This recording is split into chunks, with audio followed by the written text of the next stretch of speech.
शिक्षा चिकित्सा भरपूर रोजगार है, उज्जवल भविष्य का यही तो मूल आधार है।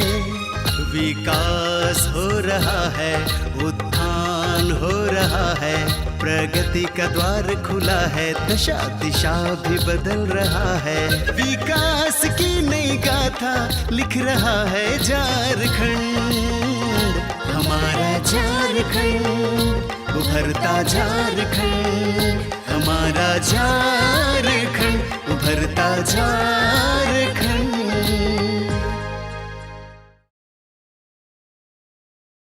नमस्कार, जोहार। उभरता झारखंड के आज के अंक में आपका स्वागत है।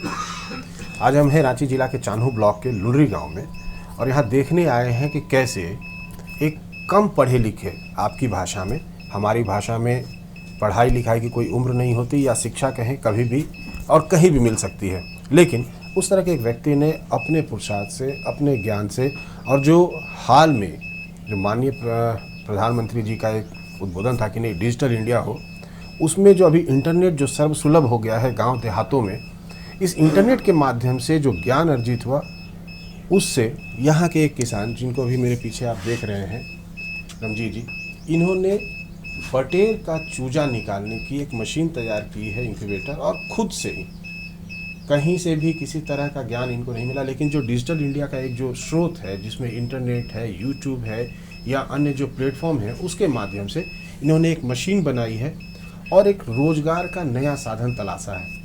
मुश्किलें भी काफ़ी आई होंगी, इनको दिक्कत भी रही होगी, लोगों की प्रतिक्रिया भी नकारात्मक मिली होगी, लेकिन इन्होंने हिम्मत नहीं हारी।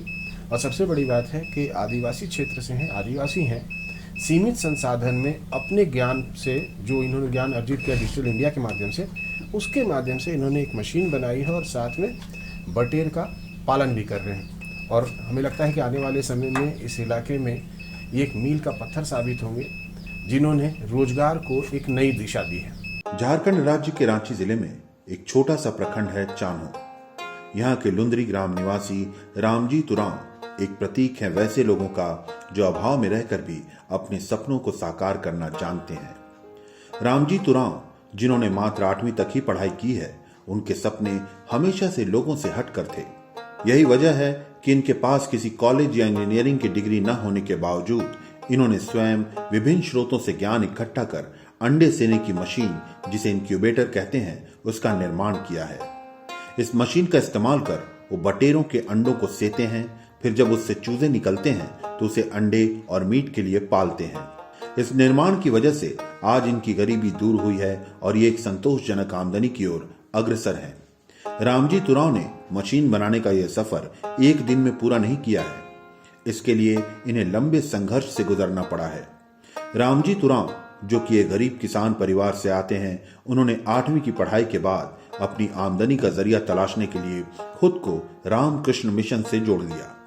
यहाँ उन्होंने पंप बनाने का काम सीखा। फिर यहाँ से गांव लौटकर वो कई दिनों तक पंप मरम्मत का काम करते रहे। जब इससे इनकी आर्थिक परेशानी दूर नहीं हुई, तब इन्होंने दुकान चलाई, खेती की, मुर्गी पालन की सोची और एमू पालन में अपनी किस्मत आजमाई। एमू पालन में वो किसी कारणवश सफल न हो पाए, परंतु यहाँ से उन्हें बटेर पालन का रास्ता मिल गया। जब बटेर के चूजे लाने में इन्हें परेशानियों का सामना करना पड़ा, तब इन्होंने स्वयं इंक्यूबेटर बनाने की ठानी और उसमें कामयाबी हासिल की। आज इस नवोन्मेषी विचार की बदौलत इनके लिए बटेर का व्यवसाय संभव हो पाया है। इससे वो अच्छी आमदनी प्राप्त कर रहे हैं और समृद्धि की ओर अग्रसर हो रहे हैं। लिए थे 88 में लिए थे, रामकृष्ण मिशन में। जी रामकृष्ण मिशन में। कॉलेज में जाके नहीं सर, नहीं। और वहाँ से ट्रेनिंग के बाद मशीन का काम करते थे, दुकान भी खोले थे, सरकार से बैंक से लोन भी लिए थे। 3000 का लोन मिला था उस समय, 3000 का लोन मिला था 80-90 के आसपास। हाँ, 90 के आसपास में, 89-90 में। उसके बाद में खेती बाड़ी में उतना बहुत ज़्यादा पैसा तो हो नहीं पा रहा था। उस समय सब्जी खेती नगद में कर नहीं रहे थे, तो बाबा से बोले कि दुकान खोलने के कुछ पैसा चाहिए, तो बाबा के पास पैसा नहीं था और दुकान बहुत अच्छा नहीं कर पाए।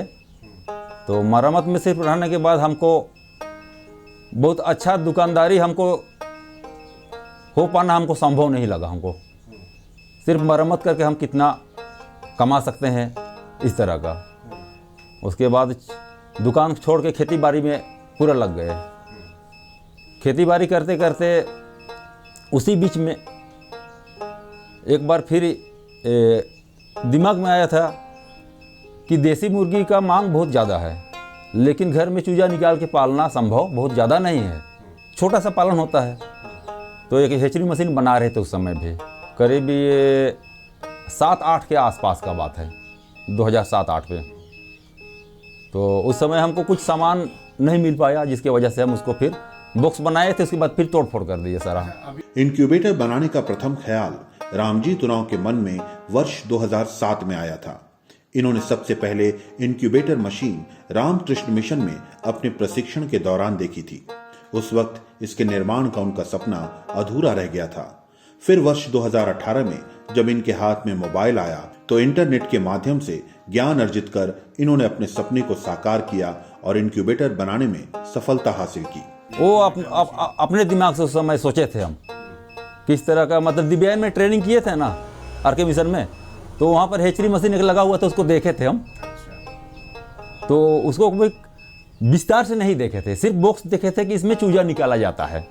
उस समय तो उम्र भी अपना बहुत कम था, 20-22 साल का उम्र था। तो उसके बाद में सोचे तो बनाना शुरू किए, तो फिर सामान जुटा नहीं पाए तो नहीं बन पाया। उस समय मेरा सोच क्या था कि चूजा निकाल लेंगे, धान जब कट जाता है उसके बाद खेत में ले जाके चूजा छोड़ देंगे, लगभग 200-250 ग्राम का घर में पाल लेंगे। इन्होंने इंक्यूबेटर का निर्माण करने की तब ठानी जब इन्हें बटेर पालन के लिए चूजे लाने में समस्याएं आने लगी। इन्होंने सबसे पहले एमू पक्षी का पालन किया था। जब एमू के अंडे आपूर्ति करने वाली कंपनी बंद हो गई तब इन्होंने बटेर पालन की ओर रुख किया। इस व्यवसाय में भी इनके चूजे रास्ते में ही खराब हो जाते थे, अतः इन्होंने मोबाइल से ज्ञान लेकर बटेर के अंडे सेने की मशीन ही बना डाली। फिर इसमें बटेर के अंडों को सेकर चूजों को उससे बाहर निकालकर उसका पालन करने लगे। ईमू पंछी लाए थे सर, कहीं मेहमान गए हुए थे तो वहाँ ईमू का फार्मिंग था, तो वहाँ देखे कि ईमू, तो इसमें पूछताछ किए तो जिस तरह का बतलाया तो हमको लगा इसमें 70-80 हज़ार रुपये था, हमको साल का फायदा खर्चा काट के भी हो जाएगा। तो ईमू ले आए, तो ईमू लाने के बाद लाए, उसके दूसरे साल दिन कंपनी बंद हो गया, अंडा लिया ही नहीं। जो कंपनी चूजा अंडा दिया, ये पंछी दिया था, वो अंडा लेने का बात था, वो बंद कर दिया, अपना भाग गया। तो फंस गए हम। तो उस तरह से पूरे झारखंड बिहार लेकर के करीब 400-450 फार्म था ईमू का। रामजी तुराव की इंक्यूबेटर मशीन आज बनकर तैयार है, जिसमें वो बटेर के अंडे सेने का काम कर रहे हैं। ये इंक्यूबेटर ऐसे ही बनकर तैयार नहीं हुई, इसके तकनीकी पक्ष को मजबूत बनाने में इन्हें अपने दिन का चैन तथा रातों की नींद दोनों की ही आहुति देनी पड़ी थी। आज ये मशीन सुचारू ढंग से काम कर रही है। इसमें ये 14 दिनों तक अंडों को टर्नर में अनुकूल तापमान तथा आर्द्रता में रखते हैं। पूरा सेट हो गया, उसके बाद इसका turning system, temperature system, humidity system, ये तीनों चीज़ को सेटिंग करने के लिए रात भर बैठ जाते थे यहाँ कुर्सी लगा के, और लगे रहते थे, इसमें लगे रहते थे जब तक तीनों चीज़ को मेंटेन नहीं किए। टर्निंग सिस्टम को पूरा सेट हो गया, टेम्परेचर पूरा अंदर का मेंटेन हो गया, ह्यूमिडिटी मेंटेन हो गया, तभी छोड़े उसको हम। उसमें सावधानी कुछ नहीं है, टेम्परेचर और ह्यूमिडिटी मेंटेन करना है। टर्नर चलता रहेगा 14 दिन तक, अंडा टर्नर में रहेगा। टर्नर में रहने के बाद जब 14 दिन हो गया, उसके बाद 15वां दिन में उसमें ट्रे में पलट दिया जाता है, पलट देते हैं जी। बिजली 24 घंटे चाहिए। रामजी तुराव मात्र 8वीं पास हैं। इनके पास किसी तरह की कोई उच्च डिग्री नहीं है। इसके बावजूद इन्होंने इंक्यूबेटर का निर्माण सफलतापूर्वक किया है। इनका मानना है कि यदि कोई कुछ करने की ठान ले तो उनके सामने डिग्री आड़े नहीं आती। हालांकि जब इन्होंने इसकी शुरुआत की थी तब इन्हें लोगों की हंसी का पात्र भी बनना पड़ा था, फिर भी इन्होंने अपनी दृढ़ इच्छा शक्ति की बदौलत इसमें कामयाबी हासिल की। 8वीं कला सर, नहीं तो सोच का बात है सर, वो सोचने का बात है। वो तो एक अनपढ़ व्यक्ति भी कर सकता है सोचे तो। वो तो शुरुआत में हम सर एक बार 16 में जब तरबूज का खेती इस एरिया में नहीं होता था, तो 16 में हम तरबूज की खेती किए। उस समय सभी लोग हंस रहे थे, या क्या खेती करता है, किस तरह से खेती करता है। जब तरबूज फल गया, खेत में दिखने लगा तरबूज, तो सारे लोग का नज़र खुल गया उस समय। उसके बाद सारे लोग लगाने लगे तरबूज। तो उसी तरह से इसको ही बना रहे थे। उस समय सब लोग हंस रहे थे, क्या बना पाएगा, क्या क्या नहीं बोले होंगे लोग। हम तो कान में तो अभी तक नहीं आया है बात, लेकिन कुछ कुछ बात आया है, बहुत कुछ बोले। जब बन गया उसके बाद सब कोई, वैसा कोई ज़रूरी नहीं है सर। कम पढ़ा लिखा व्यक्ति भी कुछ कर सकता है। हम बहुत कुछ सोचे हैं सर, और जो जो सोचे थे बहुत पहले से, जो जो सोचे थे ना, आज वो चीज़ बन गया सर। वो नहीं बना था उस समय, जिस समय हम सोचे थे उस समय नहीं बना था, लेकिन अभी देख रहे हैं, यूट्यूब में देख रहे हैं तो बन गया। और हम अभी भी उसमें लगे हुए हैं कि वो चीज़ को हम जो उस दिन सोचे थे और नहीं बना पाए, पैसे के अभाव में नहीं बना पाए, समय के अभाव में नहीं बना पाए। हर चीज़ के लिए पूंजी लगता है बनाने में, तो नहीं बना पाए। लेकिन आज भी मेरे पास पूंजी होगा तो वो काम वो करेंगे हम। भले यूट्यूब में बना है, कहीं पर लोग बनाया, कहीं पर से दिखा रहा है, लेकिन यहाँ पर हमारे यहाँ नहीं बनाया। हम वो चीज़ को बनाएंगे, अभी भी बनाएंगे हम। ऐसा मेरा एक विचार है। रामजी तुराव ने अपने विचारों को यहीं विराम नहीं दिया है। इनकी सोच हमेशा से लोगों से हट कर रही है। यही वजह है कि ये अभी 24 घंटे फ्री बिजली उत्पादन की मशीन बनाना चाहते हैं। फ्री एनर्जी सर, फ्री बिजली। अच्छा, फ्री बिजली। जी सर, फ्री बिजली। जैसे कि अभी तो सोलर फ्री बिजली हो गया एक तरह से, उसी तरह से वो तो दिन में काम करेगा, रात में तो नहीं काम करेगा सर। और मेरे पास कुछ फ्री एनर्जी का कोई ऐसा सिस्टम सोचे हैं सर, जो रात दिन 24 घंटा काम करेगा। इंक्यूबेटर बनाने में इन्हें कुल मिलाकर 30,000 रुपए का खर्च आया है, जबकि बाजार में इसकी कीमत लगभग 80,000 रुपए से शुरू होती है। इनकी ये मशीन बिल्कुल बाजार में उपलब्ध मशीन की तरह ही काम करती है। इसमें अंतर सिर्फ इसके रूप रंग का है। इसमें जो बल्ब लगा हुआ है सर, बल्ब जो दिख रहा है, ये टेम्परेचर मेंटेन करता है सर, टेम्परेचर के लिए लगा हुआ है। और ये जो ह्यूमिडिटी फोगर है सर, ये ह्यूमिडिटी बनाता है, जो आर्द्रता जितना 60 जो सेटिंग की है ना, ये ह्यूमिडिटी है। और ये है 3759, हाँ 37.5, ये है टेम्परेचर है। तो ये सेटिंग है, ये सेटिंग है। और अंदर का जो दिखा रहा है, ये दिखा रहा है अंदर का ऊपर वाला। इस मशीन को बनाने में इन्हें काफी जुगत लगानी पड़ी है। इसके लिए इन्होंने 6,000 रुपए का बॉक्स खरीदा, फिर वेल्डर के यहाँ अपने हिसाब के नाप से टर्नर तथा फ्रेम आदि बनवाया। इतना ही नहीं, इन्होंने मोटर आदि भी अपने हिसाब से लाकर पूरी मशीन को अपने मनो अनुकूल बनाया। इसको ये बॉक्स तो हम खरीदे, ये बॉक्स हम खरीदे 6,000 रुपया में। ये ग्रीन हाउस या तो ये पाइक हाउस जो मिलता है किसान लोगों के लिए, वो उसमें मिलता है। तो जिन लोगों के पास ये मिला था, उन लोगों से हम खरीदे। तो इसमें क्या क्या मॉडिफाई किया? ये मॉडिफाई इसमें जो भी इस सिर्फ बॉक्स हम खरीदे, और बाकी इसमें सिस्टम जो है टर्नर बनवाए। वेल्डिंग दुकान में जाके टर्नर का जो सिस्टम है उसको साइज अपने हिसाब से, क्या साइज हम बनवाएंगे, और नाप लगा के उसके बाद टर्नर बनवाए, उसका फ्रेम बनवाए, और टर्निंग का जो सिस्टम है सारा सिस्टम बनवाए। उसके बाद ये सब मोटर वगैरह फिट करने के लिए सब जो बनवाना पड़ा, ये सब भी अपने हिसाब से बनाए थे। कि थोड़ा मैकेनिकल लाइन में हम काम किए थे, इंजन में काम किए थे, थोड़ा नॉलेज हमको उस समय में भी था, तो हमको कुछ आसान हुआ बनाने में। 2 साल खरीदने का फेरा में हम लगे रहे, मशीन खरीदने के फेरा में। कलकत्ता में 2 जगह कॉन्ट्रैक्ट बनाए हैं, 80,000, 85,000, 1,20,000 बोलता है। फिर यहाँ हैदराबाद कॉन्ट्रैक्ट बनाए मोबाइल के माध्यम से, वहाँ भी उसी तरह का रेट बतलाया गया। उसके बाद फिर पंजाब या दिल्ली कॉन्ट्रैक्ट बनाए, 3-4 जगह कॉन्ट्रैक्ट बनाए, कहीं भी हमको खरीद पाने में असमर्थ रहे हम। इनकी ये मशीन एक आदर्श मशीन है। इसमें इन्होंने अंडों को सेने के लिए तापक्रम तथा आर्द्रता को अनुकूल बनाए रखने की पूरी व्यवस्था कर रखी है। इसमें इन्होंने बल्ब लगाया है जो तापक्रम को अनुकूल बनाए रखता है। इसके अलावा इसमें ह्यूमिडिटी फॉगर है जो आर्द्रता को अनुकूल बनाए रखने में सहायक होता है। इन सब के लिए इन्होंने एक सेटिंग मशीन बनाई है जो अंदर के तापक्रम तथा आर्द्रता को अनुकूल बनाता है। अंदर में नमी के लिए ये लगा हुआ है। यहाँ पर इसमें है जो ये सेटिंग है सर, बाहर का सेटिंग जो करते हैं यहाँ से बटन से, ये सेटिंग है, ये टेम्परेचर सेटिंग है। नहीं, बाहर से हम सेटिंग कर रहे हैं कि कितना टेम्परेचर अंदर में रहना चाहिए। वो ये सेटिंग करते हैं, टेम्परेचर के लिए है ये, और ये ह्यूमिडिटी के लिए है। इस मशीन में वो 12 दिनों के अंडों को डालते हैं। हालांकि इसके लिए 7 दिनों का अंडा बेहतर माना जाता है। जब ये इसमें 14 दिनों तक अंडे को सेते हैं तो उसके बाद इससे चूजे निकलते हैं।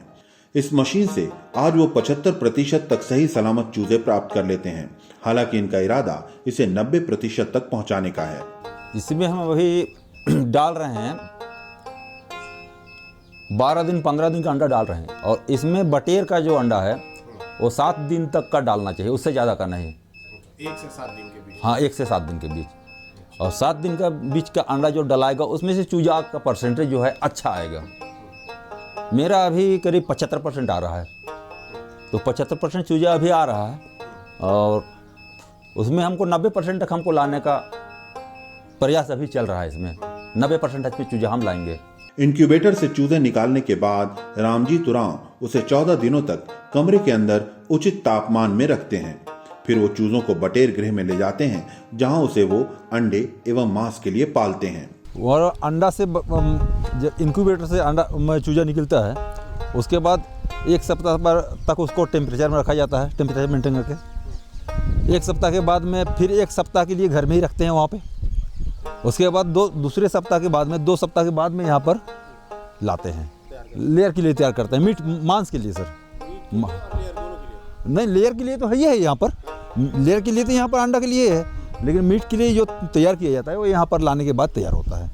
रामजी तुराव बटेर के चूजों को मीट एवं अंडे दोनों के लिए पालते हैं, अतः वो उनके भोजन की व्यवस्था भी उसी के अनुसार करते हैं। जिन्हें वो मीट के लिए पाल रहे हैं उन्हें मीट फीड पर रखते हैं, तथा जिन्हें अंडे के लिए पाल रहे हैं उन्हें अंडे के फीड पर रखते हैं।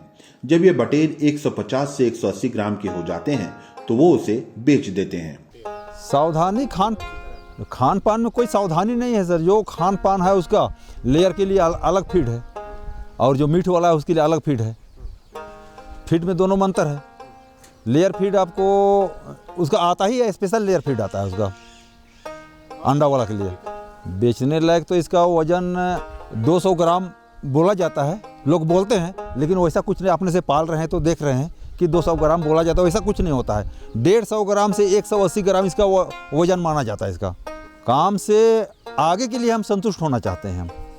अभी हमको इसका प्रॉफिट अभी तक हमको नहीं मिल पाया, जो समय से नहीं बेच पा रहे हैं, समय से बिक नहीं रहा, मार्केट यहाँ खुला नहीं है, जिसकी वजह से तो बेचने में लेट हो रहा है। तो दाना खाएगा तो वो तो जो भी कमाई होना रहेगा मेरा वो तो खा ही जाएगा। लेकिन हम देख रहे हैं, आगे हमको भविष्य दिख रहा है। ये अपने बटेरों को उनकी उम्र के हिसाब से बेचते हैं। इनके एक बटेर की कीमत 45 से 60 रुपए तक आती है, जबकि बाजार में यही बटेर 100 रुपए तक में बेचे जाते हैं। तैयार बर्ड हम 45 रुपये से 60 रुपये तक दे रहे हैं सर, उम्र के हिसाब से। जैसे 30 दिन का हम 45 रुपये में देंगे, और जैसे 50 दिन हो गया तो 60 रुपये लेंगे। इस तरह से जितना दाना खाया उसी के हिसाब से हम उसका कीमत लगाते हैं। वो लोग तो 100 रुपये पीस बेच रहे हैं। अभी तो रांची में हम ही लेके रांची में दे रहे हैं, और रांची में बेच रहे हैं, डेली मार्केट में दे रहे हैं, मोराबादी में दे रहे हैं। अभी हम बाजार में 100 रुपये बिक रहा है, आप 60 रुपये तक में दे रहे हैं। जी सर। अभी इसमें एक चीज़ है सर, शुरुआत में जैसे अभी बटेर का झारखंड में खास करके प्रचलन नहीं है, तो इस तरह से इसको बेचने में थोड़ा सा समय लगता है। तैयार हुआ और तुरंत से बिक जाता, तब दाना मेरा बच जाता, दाना नहीं खाएगा। लेकिन समय थोड़ा लग रहा है बेचने में, तो दाना खा जा रहा है। मेरा जो भी इनकम आने का है उसको दाना खाते जा रहा है। तो अभी तो ट्रायल पीरियड में है अभी, और अभी तो प्रयास कर रहे हैं काम को आगे बढ़ाएं। हमको विश्वास है कि इनकम हम कर पाएंगे आने वाला दिन में। इनका यह व्यवसाय धीरे धीरे अपनी गति पकड़ रहा है। इनका इरादा इसके विस्तार का है। वो निकट भविष्य में 1 सप्ताह में कम से कम 1000 बटेर बेचने का इरादा रखते हैं। आगे हम इसको बहुत बड़ा बढ़ाने का सोचे हैं कि हम कम से कम सप्ताह का अभी तत्काल में धीरे धीरे करके 1 सप्ताह में 1000 बर्ड हम बेचे, इस तरह का मेरा प्लानिंग है। और उससे आगे तो फिर आगे बहुत कुछ है, लेकिन उस तो अभी जब पहुँचे ही नहीं है तो बोलना ही उसको नहीं है। लेकिन 1000 तक कम से कम हम सोचे हैं अभी। रामजी तुराव ने हमेशा से औरों से हटकर काम किया है। इन्होंने ही सबसे पहले अपने गांव में तरबूज की खेती की शुरुआत की थी, और आज ये गांव में पहली बार बटेर का भी पालन कर रहे हैं। इनके नवीन प्रयासों से इन्हें तो लाभ मिलता ही है, साथ ही साथ इनके द्वारा गांव के लोगों के लिए भी प्रगति का मार्ग प्रशस्त होता है। ये पारंपरिक खेती से पहले से हटे हुए हैं, काहे कि यहाँ पर तरबूज का खेती भी यही स्टार्ट करा है। और उसमें अपना लाभ कमाए, बहुत सारे किसान को सिखाए। उसके बाद आगे हट के इस बार बट पर ये काम कर रहे हैं, जिसमें बटेर हमको लगता है झारखंड में रामकृष्ण मिशन में एक बार हो रहा था। उसके बाद कोई किसान का ये पहला प्रयास है और अच्छा प्रयास है। अपने प्रयास से ये इनोवेटर भी बना के लगाए हैं, अपना अंडा उत्पादन कर रहे हैं, उसी से वो भी निकाल रहे हैं चूजा भी, और अपना कमाई भी कर रहे हैं। और जो मेहनत करते थे शारीरिक, उससे बचने का कोशिश कर रहे हैं और अच्छा खेती कर रहे हैं। रामजी तुराव ने कम पढ़े लिखे होने के बावजूद इंक्यूबेटर का निर्माण किया है। इन्होंने इसका सारा ज्ञान अपनी दृढ़ इच्छा शक्ति की बदौलत इंटरनेट के माध्यम से प्राप्त किया है, जो कि एक सराहनीय कदम है। हाँ, ये बहुत बड़ा अंतर आप जो बोल रहे हैं, बहुत बड़ा बात है। काहे कि जो साधारण पढ़ाई मैट्रिक इंटर तक और गांव में जो NH से 30 किलोमीटर 25 किलोमीटर अंदर है, वहाँ पर नेट का सुविधा का लाभ लेके और इतना तरह का चेंजिंग कर दिए और अपने प्रयास से चीज़ों को बना के और कमाई कर ले रहे हैं। बहुत बड़ा इंजीनियरिंग करने का काम था जो एक साधारण पढ़ाई वाला आदमी कर रहे थे। बहुत सफल और बहुत सराहनीय बात। आज के दौर में जहां लोग अपनी असफलता के कई बहाने ढूंढ लेते हैं, वहीं रामजी तुराव ने अभाव में रहकर भी खुद के लिए एक सफल रोजगार खड़ा किया है। मात्र 8वीं पास होने के बावजूद अपनी इच्छा शक्ति के बल पर इन्होंने इंक्यूबेटर का निर्माण किया है और उसकी बदौलत अपने बटेर फार्म को सफल बनाया है। ये आज पूरे क्षेत्र में नवोन्मेषी से रोजगार खड़ा करने का एक सफल उदाहरण बन गए हैं। कल तक इनके विचारों को हल्के में लेने वाले भी आज इनके मुरीद बन गए हैं। विकास की नई गाथा लिख रहा है झारखंड, हमारा झारखंड, उभरता झारखंड, हमारा झारखंड, उभरता झारखंड।